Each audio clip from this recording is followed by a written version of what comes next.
Well, good morning and happy Mother's Day has already been said many, many times, but I too just want to say happy Mother's Day to all the mamas in the room. This is a day that comes with, I think I kind of relate it to Christmas in the sense of it's a day that you think should be all happy and joyful and warm hugs and all of that, which it definitely has that. But it also comes with a lot of mixed bag of emotions, let's just say. The moms crying out, whatever it may be. Those that just lost their mom. Whatever you bring in today, I hope that today you walk out of here feeling seen. Because I hope today, and my prayer today is what I have to share, what God has to share today is not just for the moms in the room, even though we are celebrating you, and I hope you feel loved and celebrated today. But I also hope that no matter what you're bringing in today, you have a chance to meet with God today. Because we are going to talk about a mom. We're going to talk about a very special mom in the Bible, but not because of her mothering skills or what she brings to the table as a mom, but what we learn about God through her story. Because where we start in the story is actually when she was sitting beside the cross, watching her son die. Now, I know what you may be thinking. Easter was last month. I know, but we're going to look at it a little different perspective today because we're looking at Mary. Because like I said, she was a mom. She was a mom like any other mom in the room. She raised her child. She helped him learn how to roll over. She watched him roll over the first time and then start to crawl and then learn to take his first steps and then later perform miracles. She watched him learn how to, or she fed him, and then learned how to eat and fed him, and then later watched him as he fed thousands. She watched him play and be like any other kid, learn how to talk, learn how to babble, and then learn how to say his first words, and then later teach wherever he went. Mary may have raised Jesus, our Savior, but she also was a mom. And when we go to that space of her being beside the cross, what we start to see is a mom's heart. And what we learn from that is, or what we start to see, with her sitting there. We're going to look at Luke 19. No, I have the wrong verse. I'm jumping ahead. John 19. But I want to paint the picture a little bit. She's sitting there beside the cross. She had just watched her son be beaten, mocked, spit on, lied about, all kinds of things that a mom would never want to experience. And there she is, having to just watch. Probably, I can't even imagine what kind of mess she may have been in at that moment. And she has to sit there helpless, unable to do anything, say anything, do anything, and just watch her son. And then we read this in John 19. It says, when Jesus saw his mother there, the disciple whom he loved, standing nearby, that was John, he said to her, "Woman, here is your son," and to the disciple, "Here is your mother." From that time on, the disciple took her into his home. So I know it kind of flipped where you thought maybe I was going, as that is not what you probably expect him to say in that moment. Here Jesus is nearing his death. He hardly said anything on the cross, and you got to imagine where he was in this space. I can imagine the kind of pain he was in, how hard it would have been just to take a single breath, but then he took the time to say these words. But why? In that moment, he turned and saw his mom. He could have been so focused on his pain, focused on, or trying to remember why he was even doing this in the first place. But he still took the time to look over and see his mom sitting there. And then those words of, "Woman, here is your son, and here is your mother," to John, was his way of seeing Mary and caring for her, providing love for her, and providing for her in a material way too, of a home to then go into with his best friend, now as a son. So just like Jesus, in the midst of literally dying, took the time to see and care for those he loved, just like he saw Mary and John in those moments, he sees you. You are seen. Now, I probably don't need a theological example of what it feels like to not feel seen. I have a feeling I could probably safely say everyone in this room has felt that way in one time, way, shape, or form, anything like that. Just look at any parent.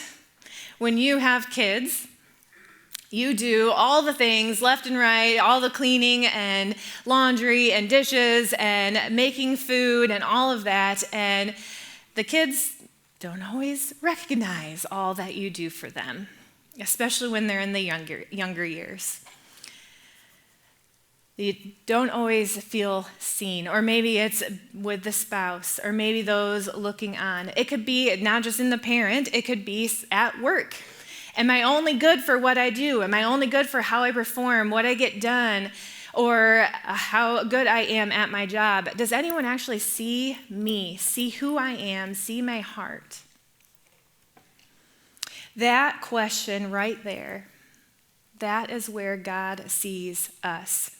That could have been even when we were kids. If you were a child, so often you can feel that with a sibling. They notice my sibling, but not me. You feel overlooked. You feel like I have to perform a certain way, do a certain thing to get even acknowledged. Again, we may feel overlooked in our lives or at some point in our life, but God sees us. Just like he took the time to see Mary, God sees us. Maybe that's why Mary's story does matter so much.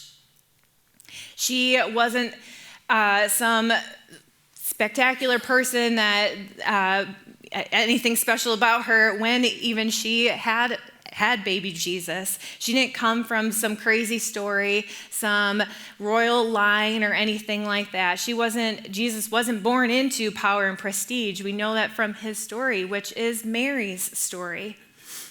So she didn't have anything in her life that would have caused her to be seen in any other way, but God saw her. Mary's story actually starts with that. We see that. We're going to jump forward in her story to Luke 1. And see, I knew Luke was coming. I just jumped to it too soon. So Luke 1, because at the beginning of her story, again, we didn't see her coming from that power and prestige that I just mentioned. She wasn't noticed by anyone else. She was ordinary, but God saw her, and then God chose her. So just like her, we're going to see how you are chosen. And as we look at Luke 1, we'll see just kind of the setup of the story. So Luke 1:26, it says, "In the 6th month of Elizabeth's pregnancy," we'll get back to her, "God sent the angel Gabriel to Nazareth, a town in Galilee, to a virgin pledged to be married to a man named Joseph, a descendant of David. The virgin's name was Mary." So again, when God became flesh, so Jesus being born, he didn't choose royalty or status. Mary was from, as we just read, a town called Nazareth. Now this town was known for nothing. It was nothing good comes from Nazareth. And then on top of that, here Mary she is only between ages of 13 to 16 years old. So younger than Ashley, who just came up here, 13 and 16. And on top of that, in this day and age, in this time, in this society, all of that, she was a woman. So she had no voice, she had no platform, she had very little value other than She had to prepare to be married, which she was in that state right there. And then it was get married and then manage a household, nothing else. So Mary was ordinary, as ordinary can be. But God chose her. How many of us can relate to Mary in that space? When that angel came, who, me? Why me? How in the world? We start to feel that we're not good enough, that we're not strong enough, that we're not pretty enough, that we're not smart enough, that we're not talented enough, whatever it may be. But we have a God who sees us and chooses us regardless of what we do, because he sees us and knows our hearts. He saw a Mary who was faithful and willing and surrendered to him. And God had a plan for her life. Now, just because we are chosen, because as children of God, you are chosen, so you have a call in your life. But just because you have a call doesn't mean your story turns into a Mary story. We don't all have these big, bold, crazy Mary stories. But it still is a story that is unique to you, that only you can do. Maybe you're not chosen to carry the Son of God. None of us are.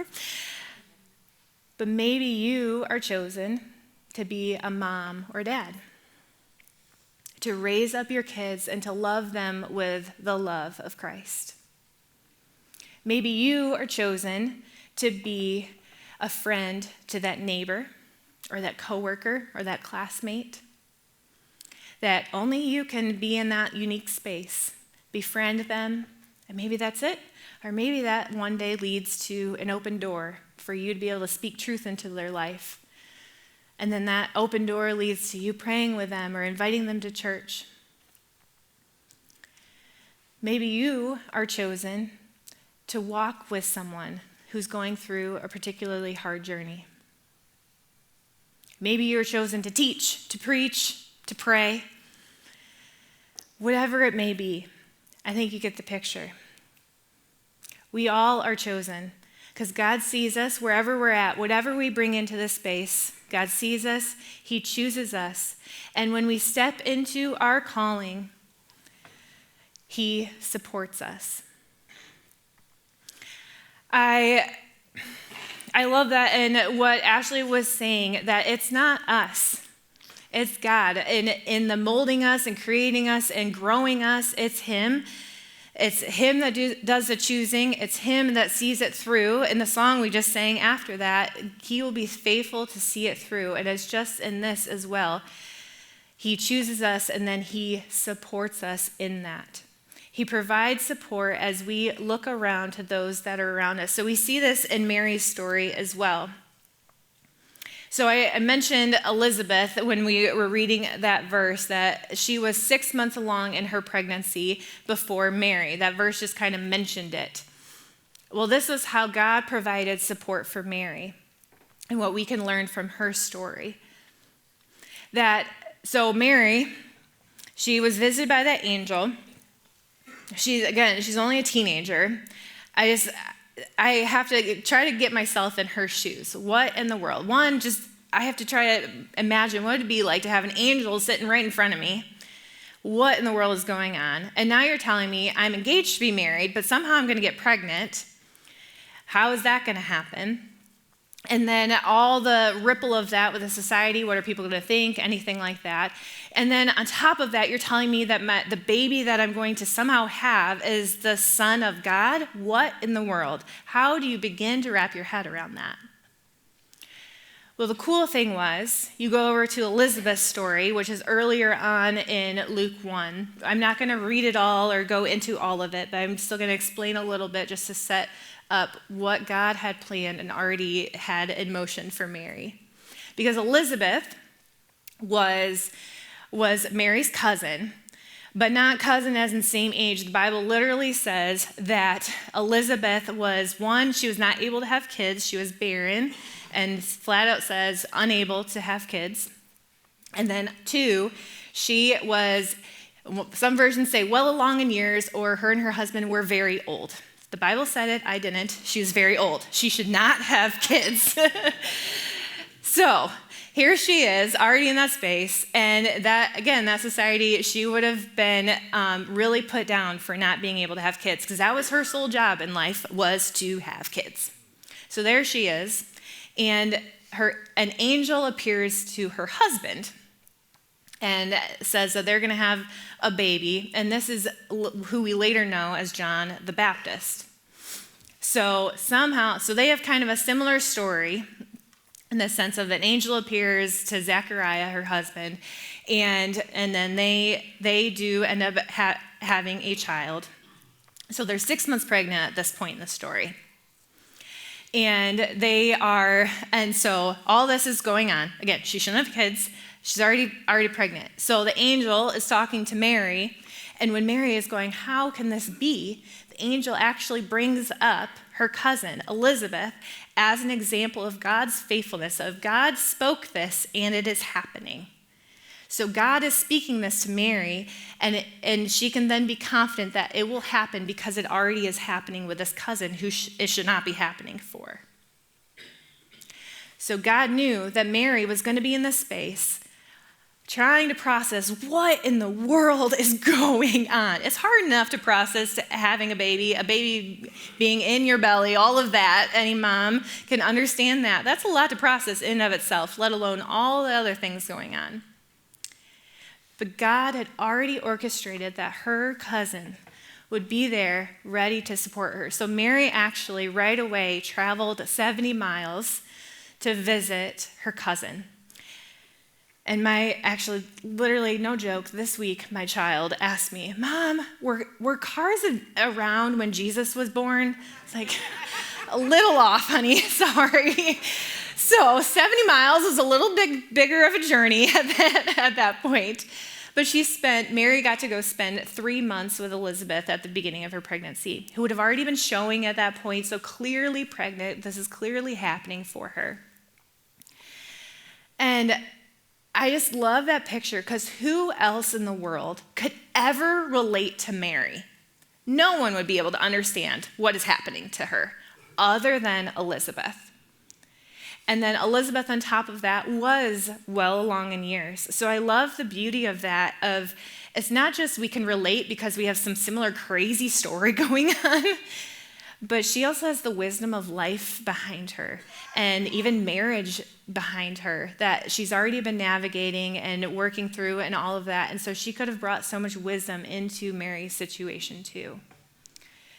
So I know that was a little bit of an explanation, but I think that just paints such a beautiful picture of we're not meant to do life alone. And when God calls us into something, he doesn't just call us and say, good luck, here you go. He has support ready and prepared for us.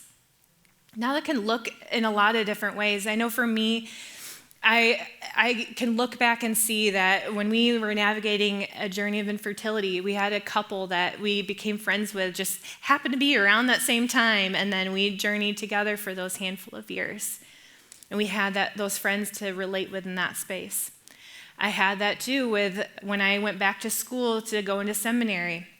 A little while after that, one of my girlfriends did the same. She went back to school, and we both started the journey of becoming a pastor. And now she pastors, is a pastor and staff about an hour away.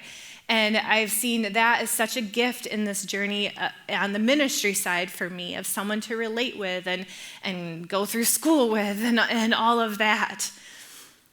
It can be as simple as a family with kids the same age as our kids, or now for us, a family that has kids and have walked a similar journey as us, but they're a little ways ahead of us. But now we're walking a very similar journey, and they've been able to provide support in their own way. So it can look a lot of different ways, but that's just how I see how God has lined up that support for what he has called us to step into, whether it was on the ministry side or the family side. I also got to hear this cool story of a mom who moved to this area not too long ago and had no connections here. Her name is Sarah. She wasn't connected or didn't have family around, new to the area then, and honestly, I hear this more and more. And she has 2 young kids and would find herself on the kitchen floor in the afternoon in yesterday's yoga pants, cracker crumbs all around, and just feeling like she is falling apart. She sat there in that space and would think about, couldn't even imagine going to church because how overwhelming it felt. Because when